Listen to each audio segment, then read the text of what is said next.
का स्वागत है मेरे YouTube चैनल पे। और आज मैं प्रैक्टिस सेट 4 लेके आई हूँ जो बीपीएससी टीचर एग्जाम के लिए महत्वपूर्ण है। तो चलिए स्टार्ट करते हैं आज का पहला प्रश्न।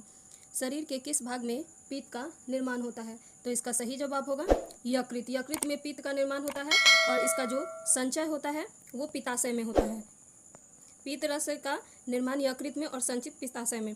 अगला सवाल है, करवाहट के लिए मानव जीव का संवेदनशील क्षेत्र कौन है? करवाहट के लिए, तो करवाहट के लिए होगा पीछे का भाग। जो करवाहट के लिए पीछे का भाग, और मीठे के लिए आगे का भाग होता है, करवे के लिए पश्च भाग होता है। अगला सवाल है, निम्न में से किसके साथ मिलने से अजोला एक अच्छा उर्वरक बनता है? तो इसका सही जवाब होगा नील हरित शैवाल, क्योंकि नील हरित शैवाल अजोला का सहचारी है और जिससे ये एक अच्छा उर्वरक बनता है। अगला सवाल है, नाभिक के अलावा कोशिका के किस कोशिकांग में डीएनए होता है? तो इसका सही जवाब होगा नाभिक के अलावा माइटोकॉन्ड्रिया में डीएनए, कोशिकांग में डीएनए तो माइटोकॉन्ड्रिया में। अगला सवाल है, जंतु कोशिका में निम्न में से क्या अनुपस्थित होता है? तो जंतु कोशिका में केंद्रक भी होता है, माइटोकॉन्ड्रिया भी होता है। ये जो सेलुलोज की कोशिका भित्ति होती है ये जंतु कोशिका में नहीं होती है, ये पादप कोशिका में होती है।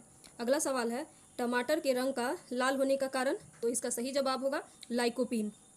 ये कैप्सिसिन, ये मिर्च के हरे रंग के लिए और तीखापन के लिए, और जैंथोफिल ये पपीते का पीले रंग के लिए। अगला सवाल है, भारत सरकार द्वारा धन विधेयक किस सदन में पेश किया जाता है?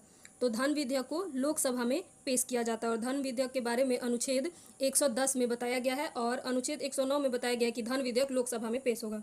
अगला सवाल है, राज्यसभा का सर्वप्रथम गठन किस वर्ष हुआ था? तो इसका सही जवाब होगा 1952 में, और यह एक स्थायी सदन है और 13 मई 1952 को पहली राज्यसभा की बैठक हुई थी और गठन हुआ था अप्रैल 1952 में। मतलब गठन अप्रैल 1952 में और पहली बैठक जो हुई थी 13 मई 1952 में। अगला सवाल है, भारत के प्रथम विधि अधिकारी के रूप में किसे जाना जाता है? तो भारत के प्रथम विधि अधिकारी होगा भारत का महान्यायवादी। इसका अनुच्छेद है 76, general attorney general of India, और ये भारत सरकार को कानूनी विषयों पर परामर्श देते हैं। अगला सवाल है, मत्स्य उत्पादन के प्रसिद्ध क्षेत्र डॉगर बैंक तथा ग्रेट फिशर निम्नलिखित में से कहाँ स्थित है? तो इसका सही जवाब होगा उत्तरी सागर। ये जो क्षेत्र है मत्स्य क्षेत्र उत्तरी सागर में स्थित है। अगला सवाल है, संयुक्त राज्य अमेरिका में सर्वप्रथम तेल कुआं निम्नलिखित में से कहाँ खोदा गया था? तो इसका सही जवाब होगा पेंसिल्वेनिया में खोदा गया था 1859 में। अगला सवाल है, हिमालय पर्वत श्रृंखला की किन दो श्रेणियों के बीच सिंधु नदी अपवाहित होती है? तो इसका सही जवाब होगा लद्दाख और जास्कर के बीच। और इस सिंधु नदी का उद्गम जो है तिब्बत में मानसरोवर, तिब्बत में जो कैलाश पर्वत है, कैलाश पर्वत के निकट बोखरचू हिमनद है, बोखरचू हिमनद से इसका उद्गम है। बोखरचू सिंधु की विभिन्न सहायक नदियों और उनके उद्गम स्थलों के संबंध में जो सूची दी गई है तो मिलान के लिए, तो इसका सही जवाब होगा झेलम, वेरीनाग, सतलुज का होगा राक्षस ताल, व्यास, व्यासकुंड, रावी, रोहतांग दर्रा के पश्चिम में। अगला सवाल है, बिहार के कितने पुलिसकर्मियों को गणतंत्र दिवस पर वीरता पुरस्कार दिया गया है? तो ऐसे तो पदक पुरस्कार जो दिया गया है टोटल 25 लोगों को, लेकिन वीरता पुरस्कार उसमें से 6 लोगों को दिया गया है और 17 लोगों को सराहनीय पुरस्कार दिया गया है और 2 लोगों को विशिष्ट पुरस्कार दिया गया है। अगला सवाल है, हाल ही में बिहार सरकार ने शैक्षणिक रूप से कमजोर कितने छात्रों को सहायता देने के लिए मिशन दक्ष योजना शुरू की है? तो इसका सही जवाब होगा 25 लाख छात्रों के लिए। और इसमें है कि कक्षा 3 से लेकर 8 क्लास तक के जो कमजोर बच्चे हैं उनको अलग से पढ़ाया जाएगा और एक शिक्षक 5 बच्चों को पढ़ाएगा। अगला सवाल है, आम महोत्सव 2024 बिहार के किस शहर में आयोजित किया गया? तो इसका सही जवाब होगा पटना। दोस्तों, अगर मेरा वीडियो पसंद आए तो शेयर करें और चैनल को सब्सक्राइब करें। अगला सवाल, नालंदा विश्वविद्यालय के नए परिसर का उद्घाटन किसने किया है? तो इसका सही जवाब होगा भारत के प्रधानमंत्री ने। अगला सवाल है, संयुक्त सैन्य अभ्यास डेजर्ट साइक्लोन भारत और किस देश के बीच किया गया? तो इसका सही जवाब होगा संयुक्त अरब अमीरात। ये राजस्थान के महाजन क्षेत्र में आयोजित किया गया। अगला सवाल है, हाल ही में किस देश ने 2024 में ब्रिक्स की अध्यक्षता संभाली है?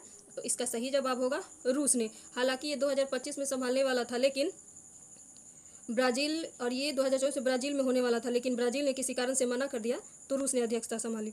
अगला सवाल है, हाल ही में किसे MS स्वामीनाथन पुरस्कार से सम्मानित किया गया है? तो इसका सही जवाब होगा BR कंबोज को। ये चौधरी चरण सिंह हरियाणा में जो कृषि विश्वविद्यालय है उसके कुलपति प्रोफेसर, इनको कृषि के क्षेत्र में और वैज्ञानिक क्षेत्र में विस्तार के लिए पुरस्कार दिया गया है। अगला सवाल है, पाकिस्तान पर सर्जिकल स्ट्राइक करने वाला दुनिया का तीसरा देश कौन सा बना? तो इसका सही जवाब होगा ईरान। ईरान तीसरा देश बना। भारत ने पाकिस्तान पे सर्जिकल स्ट्राइक सितंबर 2016 में किया था।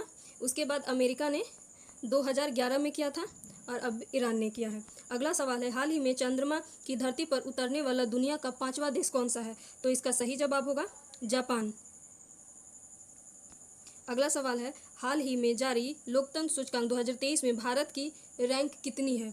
तो इसका सही जवाब होगा 41। जो भारत का रैंक है वो 41 है और इसको स्कोर मिला है 7.8 और ये जारी किया जाता है इकोनॉमिक्स इंटेलिजेंस यूनिट द्वारा। जो टॉप 3 देश है उसमें से है, पहला है नॉर्वे, सेकंड है न्यूजीलैंड और तीसरा है आइसलैंड।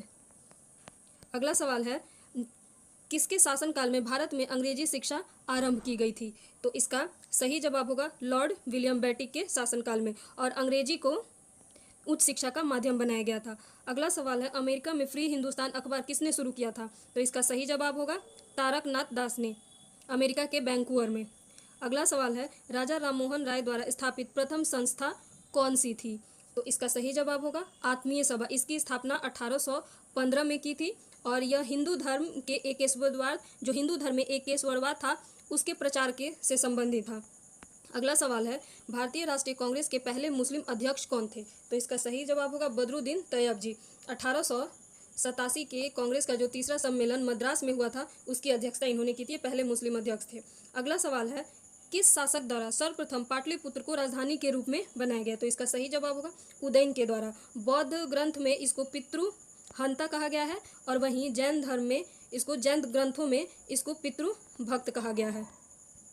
अगला सवाल है, बिहार केसरी से किसे संबोधित किया जाता है? तो इसका सही जवाब होगा डॉक्टर श्री कृष्ण सिंह। ये बिहार के प्रथम मुख्यमंत्री थे। अगला सवाल है और इस वीडियो का आखिरी सवाल, बिहार का शोक किस नदी को कहा जाता है?